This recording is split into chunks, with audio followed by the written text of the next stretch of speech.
आज फिर मैं आपके लिए लेकर आया हूं विपरीत राजयोगों की सीरीज का सबसे आखिरी योग विमल विपरीत राजयोग। विमल विपरीत राजयोग भी विपरीत राजयोग का एक अंग है जो व्यक्ति के जीवन में विपरीत परिस्थितियों को पैदा करने के बाद उत्पन्न होता है। यह योग व्यक्ति के जीवन को बदल के रखने की क्षमता रखता है और व्यक्ति अपने जीवन काल में हर प्रकार की सुख सुविधाएं प्राप्त करता है।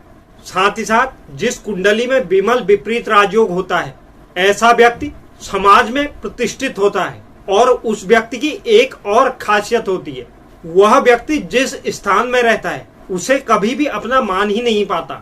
वो ये सोचता है कि मुझे यहाँ पर न रहकर कहीं और बसना चाहिए, कहीं और रहना चाहिए। यह उस व्यक्ति की मुख्य विशेषता होती है। साथ ही साथ अनेक प्रकार की सुख सुविधाएं और व्यक्ति के जीवन में यह योग संपन्नता लेकर आता है। ऐसे व्यक्तियों को अपने जीवन काल में धन की कमी नहीं होती और ऐसा व्यक्ति शारीरिक रूप से हृष्ट पुष्ट रहता है। ऐसे व्यक्तियों को विदेश भ्रमण का भी मौका प्राप्त होता है। विमल विपरीत राजयोग की वजह से व्यक्ति के शत्रु स्वयं परास्त हो जाते हैं और ऐसे लोगों का आध्यात्म की ओर भी झुकाव रहता है। तो आज की वीडियो में हम चर्चा करेंगे विमल विपरीत राजयोग का निर्माण कैसे होता है। तो वीडियो की शुरुआत करने से पहले अगर कोई दर्शक चैनल पर नए हैं तो आप चैनल को जरूर सब्सक्राइब कीजिए। साथ ही साथ बेल आइकन भी प्रेस कीजिए जिससे चैनल पर अपलोड होने वाली हर एक वीडियो का नोटिफिकेशन आपके पास सबसे पहले पहुंचे। तो चलिए शुरुआत करते हैं और जानते हैं विमल विपरीत राजयोग। सर्वप्रथम हमने बात की थी हर्ष विपरीत राजयोग की, फिर उसके बाद सरल विपरीत राजयोग। हर्ष विपरीत राजयोग छठे भाव से निर्मित होता है और सरल विपरीत राजयोग अष्टम भाव से निर्मित होता है। यह दो भी कुंडली के त्रिक भाव हैं, अशुभ भाव है। अब जो तीसरा भाव बच गया वह है 12वां घर, यानी कुंडली का द्वादश जो भाव होता है उस भाव पर विमल विपरीत राजयोग निर्माण होता है। इस राजयोग की एक और खासियत है जो मैं आगे आपको चलकर बताऊंगा। तो पहले हम ये जान लेते हैं कि विमल विपरीत राजयोग का निर्माण कैसे होता है। विमल विपरीत राजयोग का निर्माण द्वादश भाव में विराजमान राशि के स्वामी का इन्हीं त्रिक भाव में विराजमान हो जाना, यानी 12वें भाव पर जो भी राशि लिखी है, हो सकता है आपकी कुंडली में कोई भी राशि हो।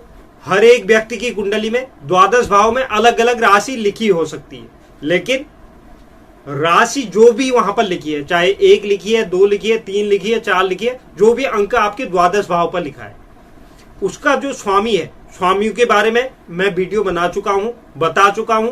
आप उस वीडियो को देखकर इसे समझ सकते हैं।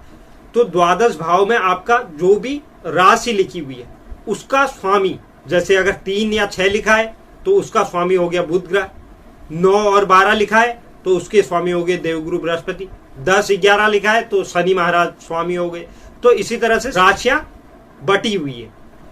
तो जो भी उस राशि का अधिपति है, जैसे आप मान लीजिए 12वें भाव में 4 का अंक लिखा है, 4 का अंक यानी स्वामी हो गए चंद्र ग्रह। तो चंद्र ग्रह आकर हमारे या तो उसी भाव में बैठ जाएं जिसमें 12वें भाव में जिसमें कर्क राशि लिखी है। अगर 12वें में न बैठे हो, छठे या 8वें भाव में भी बैठ गए तो ये भी त्रिक भाव है, तब भी विमल विपरीत राजयोग का निर्माण हो जाता है। तो इसे समझना बहुत आसान है, चाहे हम तीनों में से किसी राजयोग के बारे में भी पढ़ रहे हैं। तो पहले हम ये जानना है कि किस राजयोग का निर्माण कौन से भाव से होता है, फिर उसके बाद उनके स्वामियों का त्रिक भाव में विराजमान हो जाना, यही राजयोग है, क्योंकि वह उसे उसके अनुकूल परिस्थिति मिल जाती है। अशुभ भाव का स्वामी अगर अशुभ भाव में बैठेगा तो उसे उसकी अनुकूल परिस्थिति मिल जाएगी। फिर वह जो व्यक्ति के जीवन में विपरीत परिस्थितियां चल रही हैं उसमें से उस व्यक्ति का भाग्योदय होता है। तो यही विपरीत राजयोग है। तो द्वादश भाव का स्वामी इन 3 भावों में बैठ जाए, छठा, 8वां और 12वां, तो विमल विपरीत राजयोग का निर्माण हो जाता है। लेकिन इसकी एक और कंडीशन है, लग्नाधिपति का बलवान होना भी बहुत जरूरी है। अगर लग्न का जो स्वामी है, जो हमारा प्रथम भाव होता है, लग्न भाव होता है, उसमें जो भी राशि लिखी है उसके जो स्वामी है, हर कुंडली में अलग अलग राशियां लिखी होंगी तो उसके स्वामी भी अलग अलग होंगे। आपकी कुंडली में जो भी उसका स्वामी है उसे आपको देखना है कि वह किस तरह से बलवान है। वह उच्च का है, स्वराशि का है, मित्र राशि का है, या शुभ ग्रहों के साथ युति में है, यह आपको मुख्य रूप से देखना है।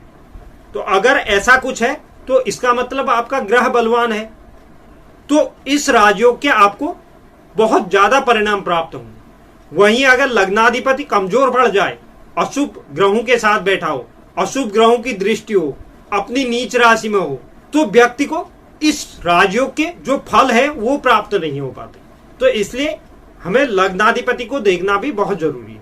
साथ ही साथ इस राजयोग की एक और खासियत है, अगर 12वें भाव का स्वामी 12वें में हो, 6ठे में हो, 8वें में हो, किसी भी भाव में बैठ जाए और कहीं से 12वें भाव पर किसी पाप ग्रह की, किसी अन्य पाप ग्रह की दृष्टि पड़ जाए, तो इस राजयोग के परिणामों में और अधिक वृद्धि हो जाती है। तो यह भी हमें देखना है कि यह जो राजयोग है यह हमें जीवन काल में कितने शुभ परिणाम देगा।